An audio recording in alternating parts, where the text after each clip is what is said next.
ऋतिक रोशन का जन्म 10 जनवरी 1974 को मुंबई, भारत में एक ऐसे परिवार में हुआ था जिसका बॉलीवुड फिल्म उद्योग से गहरा संबंध था। वह प्रसिद्ध निर्देशक और अभिनेता राकेश रोशन और पिंकी रोशन के सबसे बड़े बेटे हैं, जो एक सौम्य लेकिन मजबूत महिला है, जो हमेशा अपने पति और बेटे के पीछे खड़ी रहती हैं। 1.8 मीटर लंबे ऋतिक बचपन से ही आकर्षक दिखते रहे हैं। गहरी नीली आंखें, कोणीय चेहरा और गर्मजोशी भरी मुस्कान आधुनिक भारत के हृदय में एक यूनानी देवता की छवि निर्मित करती है। हालांकि उनका बचपन पूरी तरह शांतिपूर्ण नहीं था। ऋतिक एक खतरनाक बीमारी से पीड़ित थे, जिसके कारण वह बहुत ज्यादा छिप जाते थे और उन लोगों से बातचीत करने में असमर्थ थे जिन्हें वह नहीं जानते थे। यह उनके पिता राकेश ही थे, जिन्होंने उन्हें अभिनय और गायन की कक्षाएं लेने के लिए प्रोत्साहित करके इस कठिनाई से उबरने में मदद की। उन दिनों उन्होंने एक मजबूत ऋतिक का निर्माण किया, जो सुर्खियों की गहराइयों से निपटने के लिए तैयार था। स्टार बनने से पहले ऋतिक ने कई साल फिल्म सेट पर अपने पिता की मदद करते हुए बिताए। उन्होंने दृश्यों का निर्माण, प्रकाश व्यवस्था का समायोजन तथा क्रू के मूल कार्य का पर्यवेक्षण करना सीखा। युवावस्था से ही सिनेमा के प्रति उनकी निकटता ने उनमें इस सातवीं कला के प्रति जुनून पैदा कर दिया। वर्ष 2000 में ऋतिक अपने पिता द्वारा निर्देशित फिल्म कहो ना प्यार है में मुख्य भूमिका निभाकर सुर्खियों में आए। फिल्म की सफलता न केवल उनके करियर में एक मील का पत्थर थी, बल्कि उनके जीवन का एक महत्वपूर्ण मोड़ भी थी। उसी वर्ष उन्होंने अपनी बचपन की प्रेमिका सुजैन खान से विवाह किया और बाद में उनके दो बेटे हुए, रिहान जन्म 2006 और आरदान जन्म 2007-2008। लेकिन ऋतिक की जिंदगी सिर्फ अच्छे पुराने दिनों के बारे में नहीं है। यह मौन आंसुओं, गहरे हृदय की पीड़ा और सपने पर विजय पाने के निरंतर प्रयासों की कहानी भी है। ऋतिक रोशन का करियर एक सघन पुस्तक है, जिसमें गौरवशाली अध्यायों के साथ साथ आंसू बहाने वाले पन्ने भी शामिल हैं। जब कहो ना प्यार है रिलीज हुई तो पूरा भारत उनका दीवाना हो गया। इस फिल्म ने न केवल बॉक्स ऑफिस के रिकॉर्ड तोड़े, बल्कि ऋतिक को रातों रात बॉलीवुड का नया आइकन भी बना दिया। उनके सुंदर नृत्य, मनमोहक आंखें और भावपूर्ण अभिनय क्षमता ने उन्हें आसानी से एक अद्भुत प्रतिभा के रूप में ख्याति दिला दी है। उन्हें 2 प्रतिष्ठित फिल्म फेयर पुरस्कार मिले हैं, सर्वश्रेष्ठ अभिनेता और सर्वश्रेष्ठ नवागंतुक। यह एक ऐसी उपलब्धि है जो किसी भी व्यक्ति ने अपने पहले ही प्रयास में हासिल नहीं की है। लड़कियां उनका ऑटोग्राफ लेने के लिए लाइन में खड़ी रहती थीं। लड़के उनके हेयर स्टाइल और स्टाइल की नकल करते थे और मीडिया लगातार उन्हें अमिताभ बच्चन या शाहरुख खान जैसे दिग्गजों का उत्तराधिकारी बताकर उनकी प्रशंसा करता था।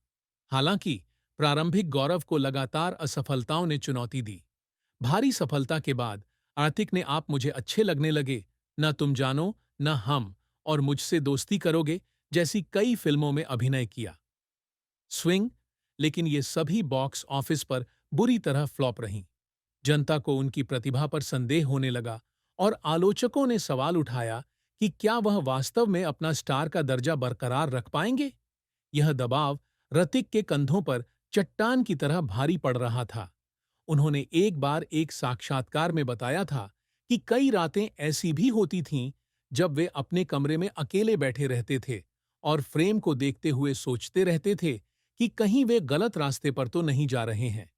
उनकी आंखों से आंसू न केवल असफलता के कारण बह रहे थे, बल्कि उस सपने को खोने के डर के कारण भी बह रहे थे जिसे पाने के लिए उन्होंने अपनी युवावस्था बिताई थी। लेकिन चुप रहने के बजाय ऋतिक ने चुप रहना ही बेहतर समझा। वह अपने शरीर को प्रशिक्षित करने के लिए जिम में घंटों बिताते हैं, अपने कौशल को निखारने के लिए अभिनय कक्षाएं लेते हैं और नए अवसरों की प्रतीक्षा करते हैं। यह अवसर उन्हें 2003 में उनके पिता द्वारा निर्देशित विज्ञान कथा फिल्म कोई मिल गया से मिला। रोहित के रूप में एक भोले भाले और गर्मजोशी से भरे दिल वाले व्यक्ति के रूप में ऋतिक ने अपने यथार्थवादी प्रोस्थेटिक्स और सच्ची भावनाओं के साथ इस खालीपन को जीत लिया। यह फिल्म व्यावसायिक रूप से सफल नहीं रही, लेकिन फिर भी यह उनकी पूर्ण लंबाई वाली वापसी थी। सफलता के बाद वह 2006 में धूम 2 में शामिल हुए, जिसमें उन्होंने मिस्टर ए की भूमिका निभाई, जो रोमांचक एक्शन और नृत्य लय वाले एक आकर्षक व्यक्ति थे, जिन्होंने लाखों लोगों के दिलों को पिघला दिया। इस भूमिका ने न केवल उनकी जगह पक्की कर दी, बल्कि यह भी साबित कर दिया कि ऋतिक सिर्फ एक खूबसूरत चेहरा ही नहीं है, बल्कि एक बहुमुखी अभिनेता भी है। इसके बाद के वर्षों में ऋतिक का करियर जोधा अकबर 2008 के साथ फलता फूलता रहा, जिसमें उन्होंने सम्राट अकबर की भूमिका गंभीरता और गहराई के साथ निभाई, या जिंदगी ना मिलेगी दोबारा 2011 दोस्ती और आत्मखोज की यात्रा पर आधारित फिल्म, जिसमें वे एक हल्का फुल्का अधिक सांसारिक दृष्टिकोण अपनाने में सक्षम रहे। वॉर 2019 में उन्होंने एक बार फिर कबीर के रूप में दर्शकों को मंत्रमुग्ध कर दिया, जो एक शक्तिशाली और रहस्यमय चरित्र है जो उच्च ऑक्टेन एक्शन दृश्यों में टाइगर श्रॉफ का सामना करता है। लेकिन इन सफलताओं के पीछे पसीना और आंसू छिपे हैं, जिन्हें कोई नहीं देख पाता। बैंग बैंग के फिल्मांकन के दौरान 2014 में ऋतिक को सिर में गंभीर चोट लगी, जिसके कारण 2013 में उनकी आपातकालीन ब्रेन सर्जरी हुई। उन्होंने एक बार कहा था कि जब वह रिकवरी रूम में जागे तो वह दर्द के कारण नहीं, बल्कि इसलिए रोए क्योंकि उन्हें डर था कि उनका करियर हमेशा के लिए खत्म हो सकता है। यह उनकी ताकत और कला के प्रति प्रेम ही था जिसने उन्हें अंधकार भरे दौर से उबरने और चमकते रहने में मदद की। ऋतिक रोशन के जीवन का सबसे बड़ा दुख उनके करियर की असफलता नहीं, बल्कि 2014 में सुजैन खान के साथ उनकी शादी का टूटना है। वे कभी बॉलीवुड के गोल्डन कपल थे, जो नकली ग्लैमर के बीच सच्चे प्यार का प्रतीक थे। ऋतिक की मुलाकात सुजैन से तब हुई थी जब वे दोनों बहुत छोटे थे, और जब उन्होंने सुजैन को पहली बार मुंबई के एक कैफे में देखा तो वे उनसे प्यार कर बैठे। उनका प्यार वर्षों में बढ़ता गया और सभी बाधाओं को पार करते हुए 20 दिसंबर 2000 को उन्होंने शादी कर ली। उस समय ऋतिक अपने करियर के शिखर पर पहुंचे थे और सुजैन एक असफल इंटीरियर डिजाइनर थीं, जो हमेशा उनका समर्थन करने के लिए उनके पीछे खड़ी रहती थीं। उन्होंने 2 बेटों रिहान और हिरदन के जन्म के साथ एक खुशहाल घर बनाया, और ऐसा लग रहा था कि कुछ भी इस बंधन को तोड़ नहीं सकता। लेकिन जीवन हमेशा एक परिकथा नहीं होता। 2000 के दशक के अंत में प्रसिद्ध व्यस्त कार्यक्रम और हानिकारक अफवाहों का दबाव उनके विवाह में घुसने लगा। हालांकि दोनों को तीसरे व्यक्ति के बारे में कहानियां मिलती रहीं, फिर भी दरारें और बड़ी होती गईं। 2014 में उन्होंने आधिकारिक तौर पर तलाक की घोषणा की, जिससे 14 साल का विवाह समाप्त हो गया। ऋतिक के लिए यह उनकी जिंदगी का सबसे बड़ा झटका था। उन्होंने एक बार सार्वजनिक पत्र में लिखा था कि सुजैन को खोना उनकी आत्मा का एक हिस्सा खोने जैसा था। शादी के बाद के दिनों में वह अवसादग्रस्त हो गए, अक्सर अपने आप को अपने कमरे में बंद कर लेते और सभी से दूर रहने लगते। यह दर्द न केवल अपनी पत्नी को खोने से, बल्कि अपने 2 बेटों से अलग होने से भी है। हालांकि वह और सुजैन अभी भी रेहान और आरदान के सहपालन के लिए मैत्रीपूर्ण संबंध बनाए रखने की कोशिश करते हैं। ऋतिक रोशन की लव एंड मैरिज एक खूबसूरत लेकिन अधूरी किताब है। शादी से पहले उनका सुजैन के साथ लंबे समय तक एक तरफा प्रेम संबंध रहा। उन्होंने एक बार कहा था कि उन्होंने अपनी भावनाओं को व्यक्त करने के लिए दर्जनों हस्तलिखित पत्र लिखे, लेकिन उन्हें नहीं भेजा क्योंकि उन्हें अस्वीकार किए जाने का डर था। जब सुजैन ने अंततः उनकी भावनाओं का जवाब दिया, तो ऋतिक को ऐसा लगा जैसे पूरी दुनिया उनकी है। उनका विवाह समारोह बहुत भव्य था, जिसमें सैकड़ों प्रसिद्ध अतिथि शामिल हुए तथा सभी स्थानों से शुभकामनाएं आईं। अपनी शादी के शुरुआती वर्षों में वे बॉलीवुड के आदर्श थे, एक खूबसूरत और प्रतिभाशाली जोड़ी जो हमेशा एक दूसरे को चूमते हुए दिखाई देते थे।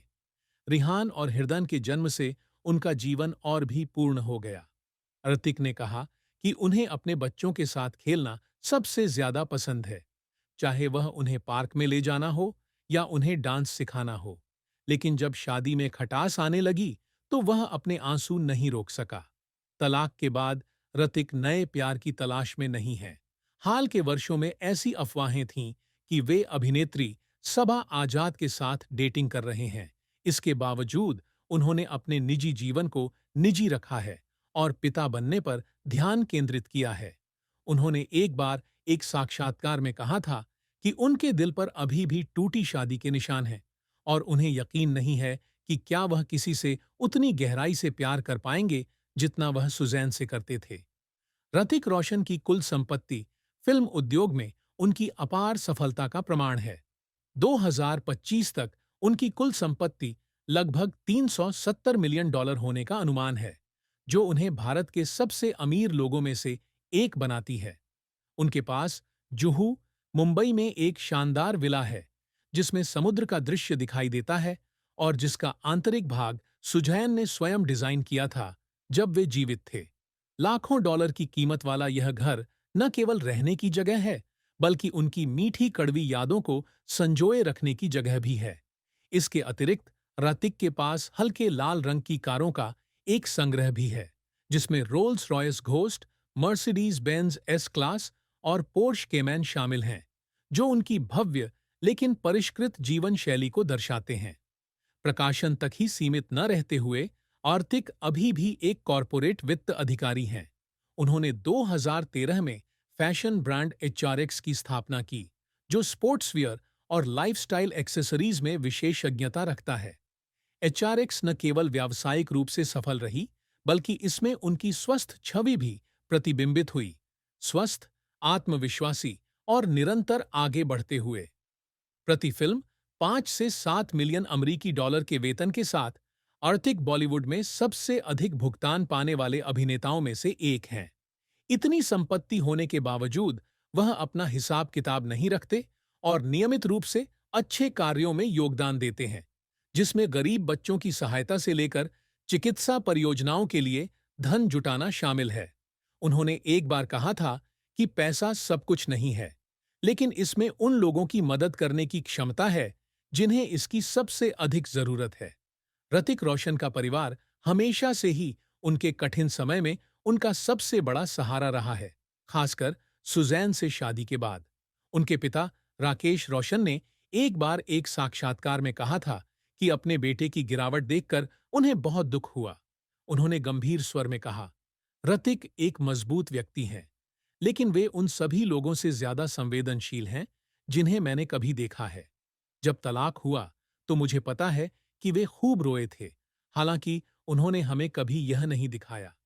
राकेश ने बताया कि वह अक्सर ऋतिक को फोन करते थे और दर्द से उबरने के लिए उन्हें काम और बच्चों पर ध्यान केंद्रित करने के लिए प्रोत्साहित करते थे। ऋतिक की मां पिंकी रोशन ने भी उन्हें आगे बढ़ाने में प्रमुख भूमिका निभाई।